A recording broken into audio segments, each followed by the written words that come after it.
नमस्कार।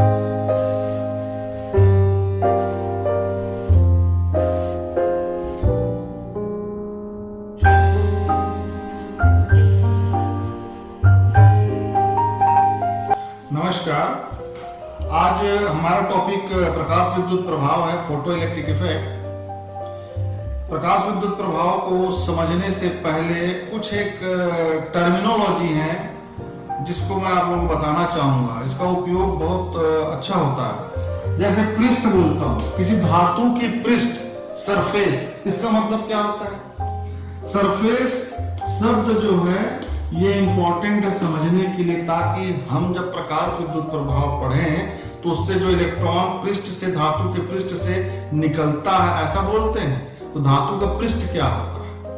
किसी भी वस्तु का पृष्ठ, उसकी कोई परिभाषा तो होगी। तो जो किसी भी वस्तु के सतह के ऊपरी परत का 10⁻⁶ मीटर, मतलब 1 माइक्रोन जो थिकनेस है, उसी को हम पृष्ठ कहते हैं। ठीक है, ये एक बात आएगी, हमको पढ़ने के लिए आवश्यक रहेगा। दूसरा आएगा काम, वर्क फंक्शन या कार्य फलन। वर्क फंक्शन या कार्य फलन क्या होता है? मैं ऐसा इसलिए कर रहा हूं कि मैं जब लेक्चर दे रहा हूं तो ये सब बातें जो है आप लोगों के मन में प्रश्न उत्पन्न करेंगी, तो हमारा लेक्चर स्मूथ हो, इसलिए हम कुछ टर्मिनोलॉजी को पहले सीख ले तो बेहतर है। कार्यफलन या वर्क फंक्शन क्या होता है?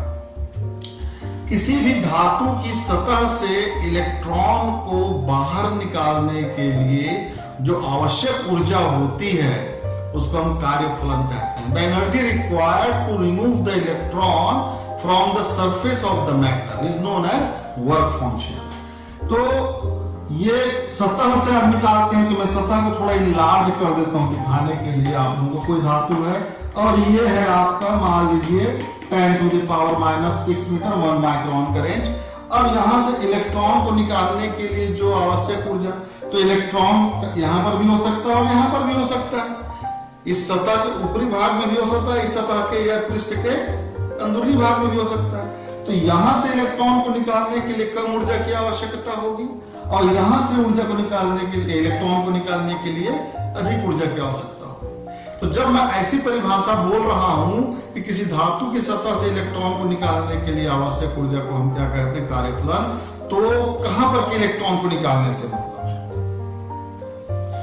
यह मतलब है कि औसत, यहां पर से निकालने के लिए कम, यहां पर से निकालने के लिए ज्यादा। तो जो औसत जो ऊर्जा मतलब चाहिए हमको किसी इलेक्ट्रॉन को निकालने के लिए, उसको हम क्या कहते हैं? कार्यफलन। ये बातें थी, आपको समझना आवश्यक था। अब हम प्रकाश विद्युत प्रभाव की घटना को समझने का प्रयास करते हैं और उसकी व्याख्या करेंगे हम क्वांटम सिद्धांत के द्वारा। आइंस्टीन साहब ने जैसा किया सन 1905 में उस पे। तो प्रकाश विद्युत प्रभाव क्या है और उसके क्या परिणाम सामने आए, उस पर हम थोड़ी चर्चा कर लेते हैं, फिर उसकी व्याख्या करेंगे। जब कोई विकिरण प्रकाश धातु की सतह पर पड़ती है तो वहां से इलेक्ट्रॉन मुक्त होता है। इस घटना को हम प्रकाश विद्युत प्रभाव कहते हैं। इससे जो मुख्य बातें निकल के आई इस एक्सपेरिमेंट से, उस पर हम चर्चा करेंगे। पहली बात जो आई, एक निश्चित आवृत्ति से कम आवृत्ति के विकिरण को आपतित करने पर इलेक्ट्रॉन का उत्सर्जन नहीं होता था। पहला, एक निश्चित आवृत्ति से कम आवृत्ति का यदि विकिरण है तो इलेक्ट्रॉन का उत्सर्जन या प्रकाश विद्युत प्रभाव नहीं होता है। दूसरी बात, जो यदि आप इलेक्ट्रॉन उत्सर्जित हो रहा है तो जो इलेक्ट्रॉन धातु की सतह से बाहर आएगा उसमें कुछ गतिज ऊर्जा भी है, तो वह गतिज ऊर्जा जो है आपतित जो विकिरण है उसकी आवृत्ति पर निर्भर करता है। तीसरी मुख्य बात जो समझ में आई कि जो इलेक्ट्रॉन धातु की सतह से बाहर आते हैं उसमें टाइम लैग नहीं होता, मतलब समय एकदम नगण्य समय लेता है, नो टाइम लैग। चौथी बात जो हम चर्चा कर सकते हैं स्टॉपिंग पोटेंशियल का या संस्तभ विभव का, वो जो है वो भी आपतित जो विकिरण है उसकी आवृत्ति पर निर्भर करता है। स्टॉपिंग पोटेंशियल भी आपतित। ये बातें थी। तीसरा जो इसमें पांचवी बात इसमें जो है कि जो इलेक्ट्रॉन निकलता है और सर्किट में जो धारा बहती है, हालांकि देखिए भाई मैं इसकी बहुत डिटेल चर्चा इसलिए नहीं किया क्योंकि इसको हम बचपन से पढ़ते आ रहे हैं। बचपन से मतलब मेरा ये है कि आपने 12th में भी इसी चीजों को पढ़ा है, समझा है, और मैं उस बात पे ज्यादा डिस्कस नहीं कर रहा हूँ। जैसे जिस बात पे डिस्कस करना था कि भाई मुझे सरफेस किसको कहते हैं, वर्क फंक्शन को एग्जैक्टली हमको समझना है ताकि हम आगे जब हम काम करें तो हमको दिक्कत ना, उसको मैंने समझा, लेकिन इस पर डिटेलिंग नहीं कर रहा हूँ। देख के आप लोगों को बहुत सारी चीजें क्लियर है। तो जो धारा बढ़ती है, धारा का मान जो है इसकी तीव्रता पर निर्भर करता है। जितना ज्यादा तीव्र होगा उतनी ज्यादा धारा बढ़ती है। तीव्रता पर निर्भर करता है, इंटेंसिटी पे। ये सब बातें थी। अब इन बातों को हम एक्सप्लेन करने की कोशिश करते हैं वेव थ्योरी से, तरंग सिद्धांत से, जो कि फेल हुआ तो कैसे कैसे और किस बातों को लेकर हुआ। हम तरंग सिद्धांत में मानकर चलते हैं जो हमारा वेव थ्योरी है। वेव थ्योरी क्या कहता है कि तरंग में जो ऊर्जा होती है, वेव में जो एनर्जी होती है, उसके एम्पलीट्यूड में होता है, उसके एम्पलीट्यूड में होता है। पढ़ते भी हैं कि ये इसकी एनर्जी जो है किसके प्रोपोर्शनल होती है, एम्पलीट्यूड के स्क्वायर के, आयाम के वर्ग के। मतलब ये कि ज्यादा आयाम है मतलब ज्यादा ऊर्जा है, लेकिन हुआ क्या इसमें, आयाम चाहे जितना भी हो, यदि इस आवृत्ति से कम आवृत्ति की विकिरण आपतित हो रही है। देखिए बार बार मैं विकिरण शब्द का इस्तेमाल कर रहा हूं, आइंस्टीन साहब आए नहीं है, जब आएंगे तब मैं फोटॉन बोलूंगा। तो आयाम चाहे जितना भी हो, लेकिन इस आवृत्ति से कम आवृत्ति की विकिरण है, तरंग है, तो इसमें से इलेक्ट्रॉन उत्सर्जित नहीं होता। ये बात भी एक पहेली हो गई। दूसरी बात कि तरंग सिद्धांत तो यह कहता है कि जहां पर तरंग पड़ेगा, जितने दूर में तरंग पड़ेगा, वहां पर वो अपने ऊर्जा को बराबर सभी को बराबर रूप से वितरित करेगा। मतलब धातु की सतह पर जितने दूर पर वो तरंग आपतित हो रहा है, वहां पर पाए जाने वाले उसके रेंज में आने वाले जितने इलेक्ट्रॉन है, सबको एक समान ऊर्जा मिलेगी। मतलब धीरे धीरे ऊर्जा मिलती जाए सबको, और उनके पास जब आवश्यक ऊर्जा इकट्ठी हो जाए पृष्ठ से बाहर निकलने के लिए, तो फिर वो सारे के सारे इलेक्ट्रॉन बाहर भी आ जाए। मतलब आपतित होने और इलेक्ट्रॉन के उत्सर्जन में बहुत समय का अंतर है, समय अंतराल होना चाहिए, लेकिन ऐसा नहीं होता, टाइम लगेगी तुरंत। यदि आवृत्ति निश्चित आवृत्ति से ज्यादा आवृत्ति की है तो आयाम चाहे जो भी हो, जितना भी, जैसे आपने इंसिडेंट कराया वैसे ही फोटॉन बोलता हूं, इलेक्ट्रॉन जो है बाहर आता है। तो तरंग सिद्धांत इस तरीके से फेल हो जा रहा था, गड़बड़ हो गई सब बातों को लेके। फिर आइंस्टीन साहब ने इसको किस प्रकार से डील किया। आइंस्टीन साहब ने बताया कि प्रकाश जो है, लाइट जो है, या विद्युत चुंबकीय जो तरंग हम कह रहे हैं, वो एक्चुअली में कण के रूप में है, ऊर्जा के बंडल के रूप में है, ऊर्जा के बंडल के रूप में है। और यदि उस विकिरण की आवृत्ति न्यू है तो प्रत्येक बंडल की ऊर्जा जो है E बराबर h न्यू के बराबर होगी। यही बात करीब करीब ऐसी ही बात प्लांक साहब ने कही थी, बिना विकिरण को कण माने, तरंग मानकर ही ऐसी बात कही थी जब उन्होंने ब्लैक बॉडी रेडिएशन का एक्सप्लेनेशन दिया था। पिछले क्लास में हमने इसको देखा, पिछले वीडियो में हमने इसको देखा भी है। अब तो उसने कहा कि भाई प्रकाश जो है बंडल के, ऊर्जा के बंडल के रूप में होता है, जिसे हम बाद में फोटॉन के नाम से जानते हैं। मतलब फोटॉन शब्द का भी उपयोग कह लीजिए कि हमारे आइंस्टीन साहब का दिया हुआ है। फिर उन्होंने कहा जब निश्चित आवृत्ति, अब ऊर्जा किसमें है, आवृत्ति में, आवृत्ति ज्यादा ऊर्जा ज्यादा, जबकि तरंग सिद्धांत में क्या मानते थे, आयाम ज्यादा ऊर्जा ज्यादा। अब यहां पर क्या आ गई बात, आवृत्ति ज्यादा ऊर्जा ज्यादा, भले ही आयाम उसका कम।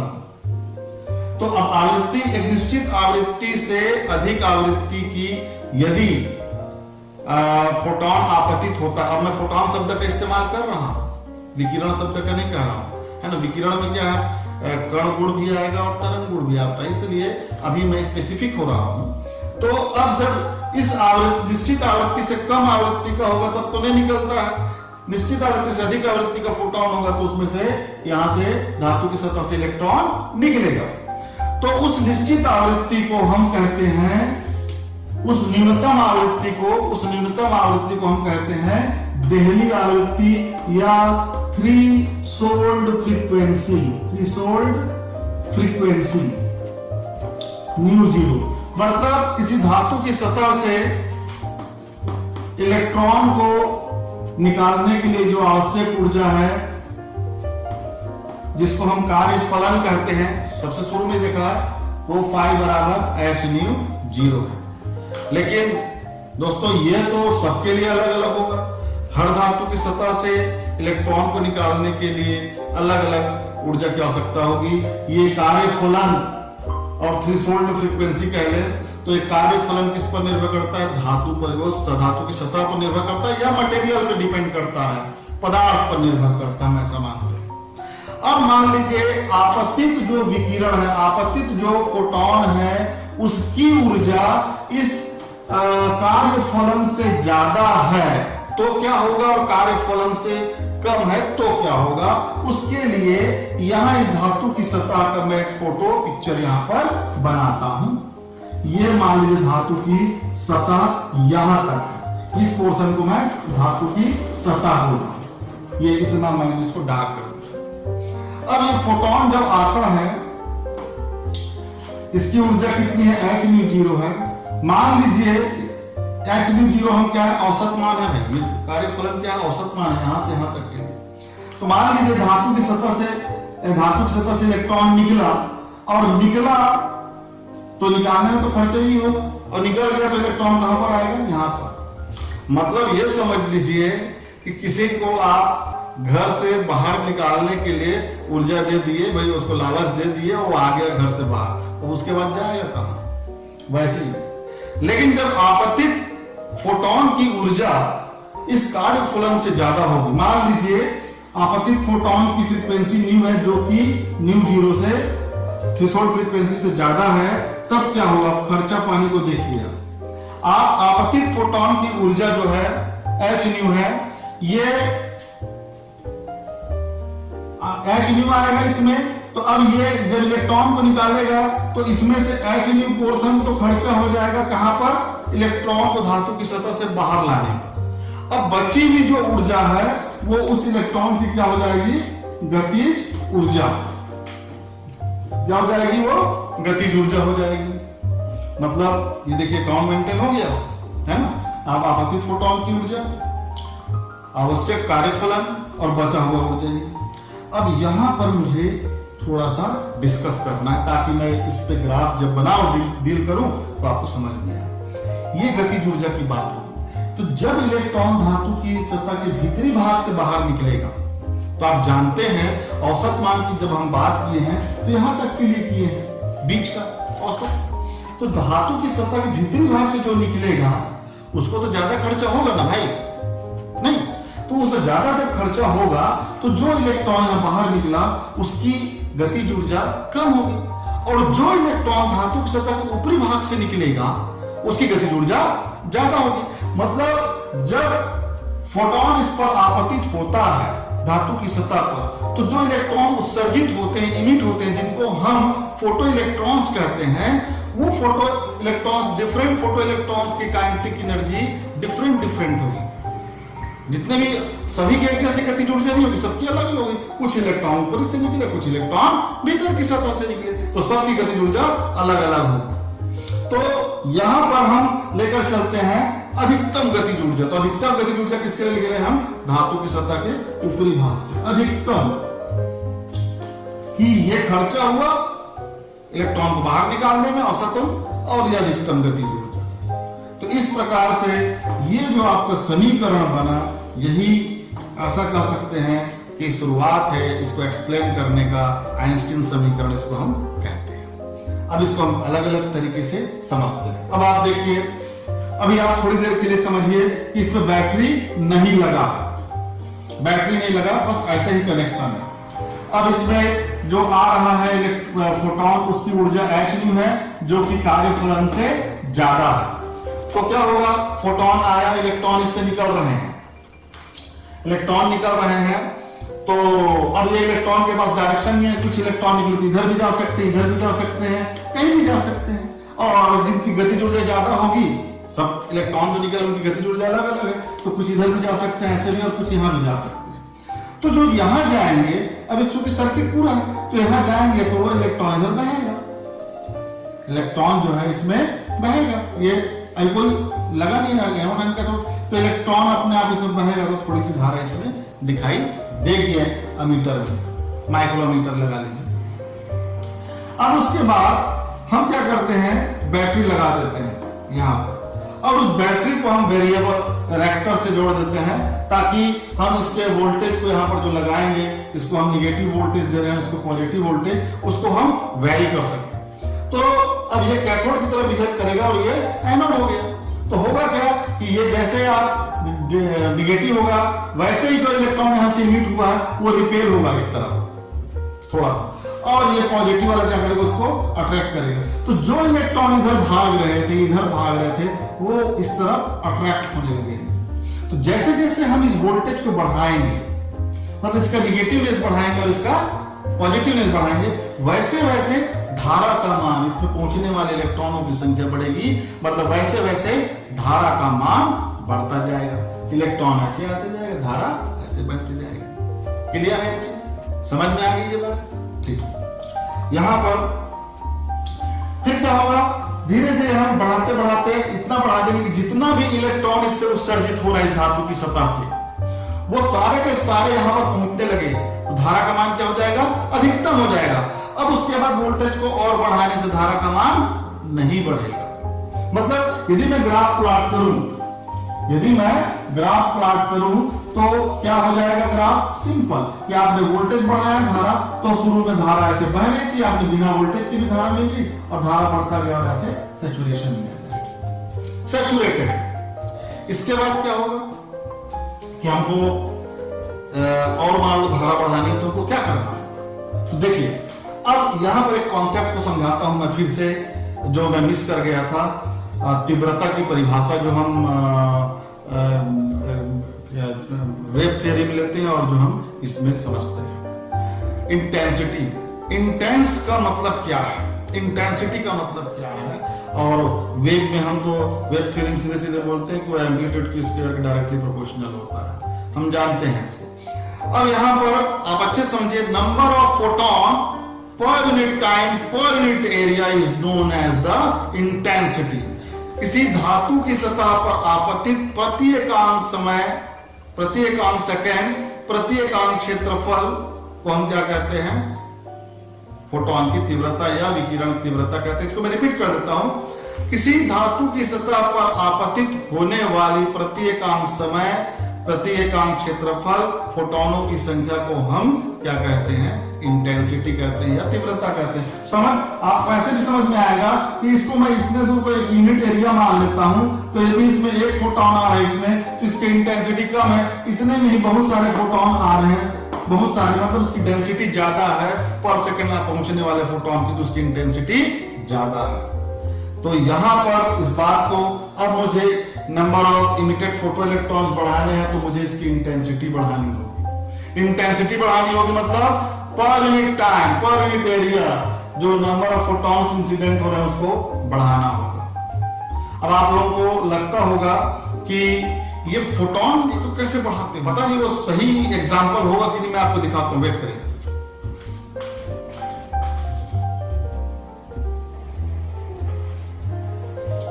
देखिए, आप लोग आईपैड 4 यूज करते हैं, तो मैं आप लोगों को फोटॉन की झलक जो आप कहते हैं ना, कैसे होता हो, क्या होता होगा, ये हमको भी नहीं पता, हमने देखा नहीं कैसे दिखता है। लेकिन जो मुझे समझ में आता है, मैं एक इसमें आईपैड में थोड़ा सा दिखा रहा हूं, आप कोई फोन पे देखें, अंधेरे में आप अपना कैमरा ऑन करिए, अंधेरे में जब कैमरा हल्की रोशनी हो तो कैमरा ऑन कीजिए, तो ऐसा लगता है कि बारिश हो रही है, बिल्कुल बिल्कुल टप टप टप टप टप टप ऐसा दिखाई देता है।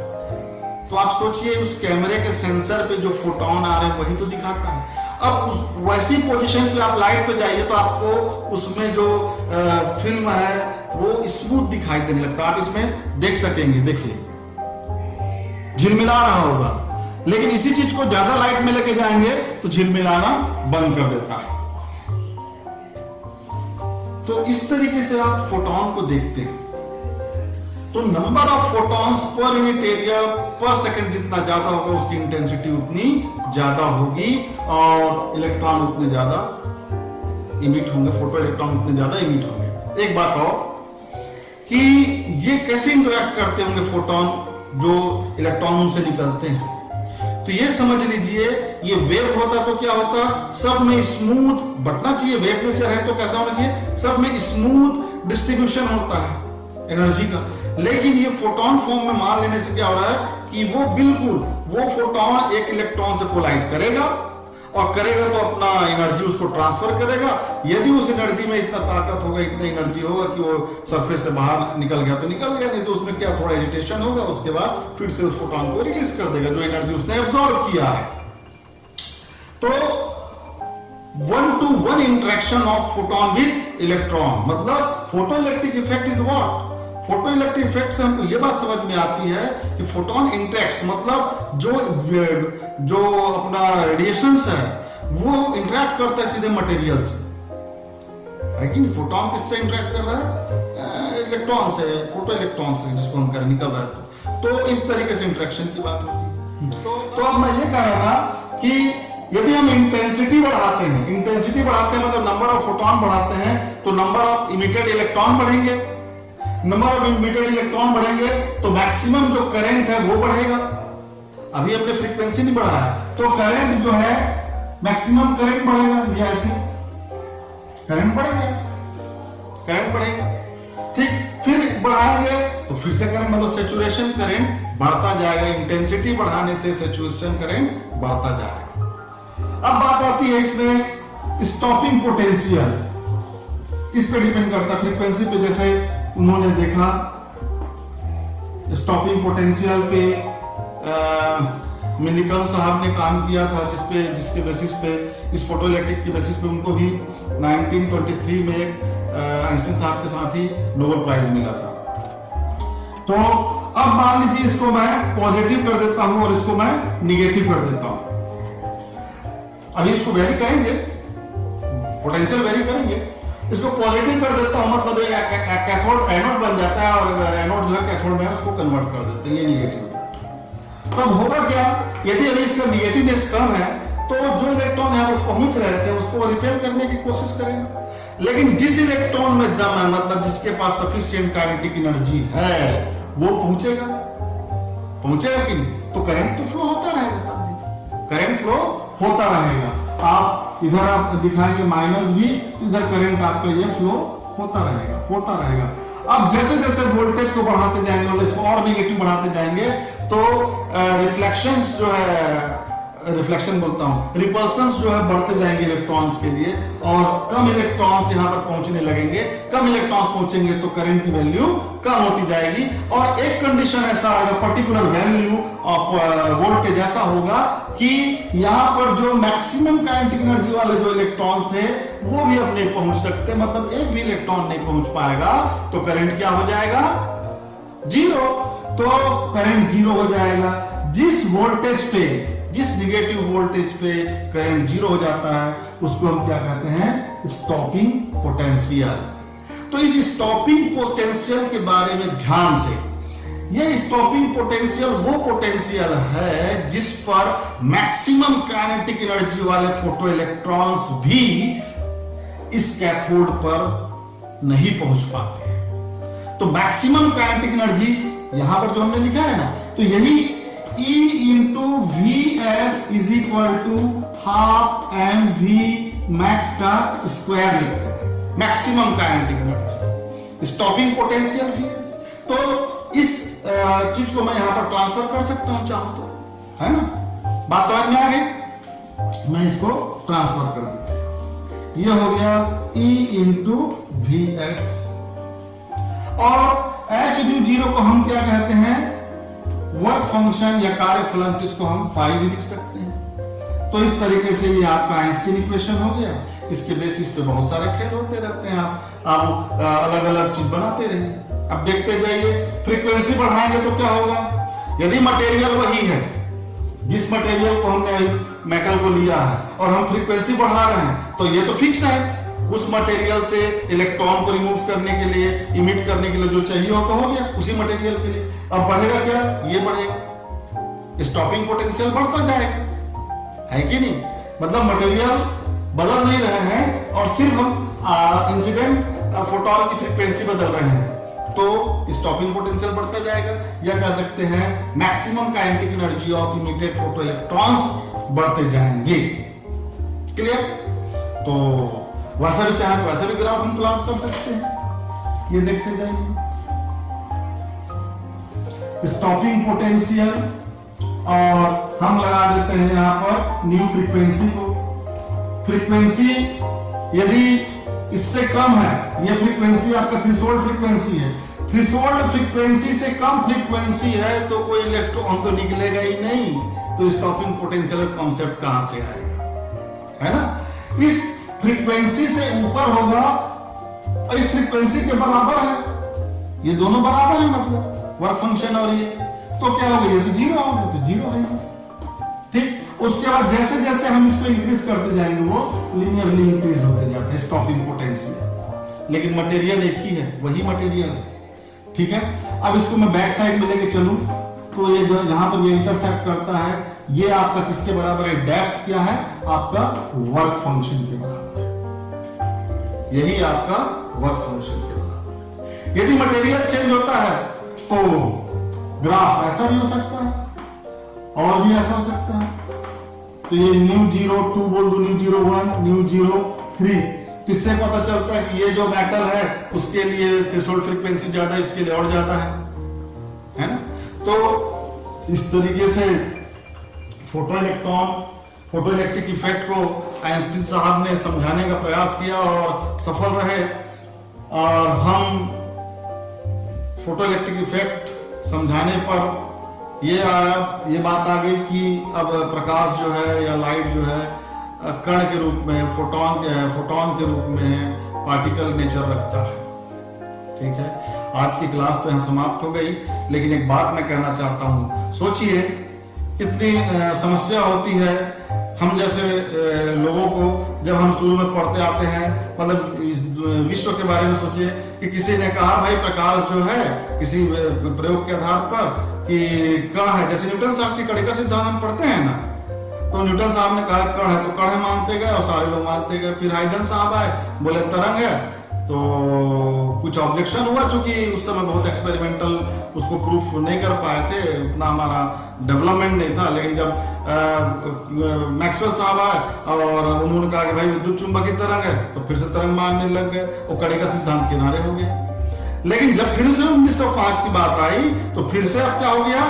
प्रकाश कण है। तो कुछ घटनाएं जो हैं, जो प्रकाश की घटनाओं को हम मुख्यतः बात करेंगे यहाँ पर, जो हमको समझ में आता है, जो हमको महसूस होता है कि कुछ घटनाओं को हम तरंग सिद्धांतों से समझा पाते हैं और कुछ घटनाओं को कण सिद्धांत से या पार्टिकल नेचर से समझा पाते हैं, लाइट के। तो अब ये बड़ा मतलब कसमकस में आदमी फंस जाता है कि वास्तव में लाइट का नेचर है क्या, वो वेव है कि पार्टिकल है। तो इसलिए आइंस्टीन साहब ने कहा भैया कि ये ड्वेल नेचर रखता है, कभी कुछ इवेंट ऐसे हैं जिसके लिए वो पार्टिकल नेचर रखता है और कुछ के लिए ऐसे हैं जो वेव नेचर रखता है। लेकिन उस बात को मैं सीरियसली इस तरीके से कहना चाहूंगा कि जब रेडिएशंस मूव करते होते हैं, मूव कर रहे होते हैं, उस समय हम कह सकते हैं क्योंकि वो फ्रीक्वेंसी होती है तो वेव नेचर के हिसाब से चलते हैं, वेव फॉर्म में होते हैं।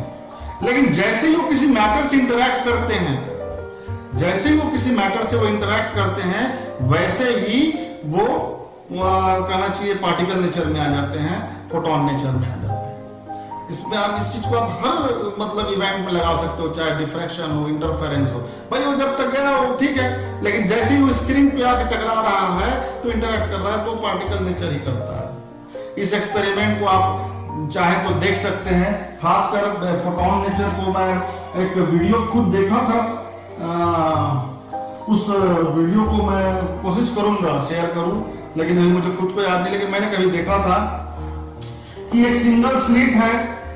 अब यदि यहां से हम जानते हैं कि लाइट पास होगा और स्लिट बहुत उस हिसाब से है, तो यहां से जो लाइट होगा यहां पर हमको डिफ्रैक्शन पैटर्न दिखाई देता, हम जानते हैं। लेकिन यदि इंटेंसिटी कम हो, मतलब number of photons per unit area की बात कहते हैं ना, जो वो इंटेंसिटी बोल रहा हूं, वो कम हो तो होगा क्या, मान लीजिए एक फोटोन आया, 2 फोटोन आ रहा है, तो डॉट डॉट आपको यहां पर दिखाई देगा, यहां पर एक डॉट दिखाई दिया। अब बहुत सारे फोटोन आते जाते हैं, तो डॉट जो है यहां पर इस पोर्शन पे डॉट बढ़ते जाता है, यहां पर इस पोर्शन पे डॉट बढ़ते जाता है, इंटेंसिटी मतलब लाइट ज्यादा दिखने लगती है, यहां पर भी कुछ दिखने लगता है, कुछ यहां पर भी दिखने लगता है, मतलब एक्चुअली क्या फोटोन ही तो पहुंचता है वहां पर, है ना। तो इस तरीके से हम आज मैं इस टॉपिक को यहीं पर समाप्त करूंगा और आगे आऊंगा मैं वेब पार्टिकल ड्वेलिटी या ड्वेल नेचर ऑफ रेडिएशंस पे हम बात करेंगे। Thank you.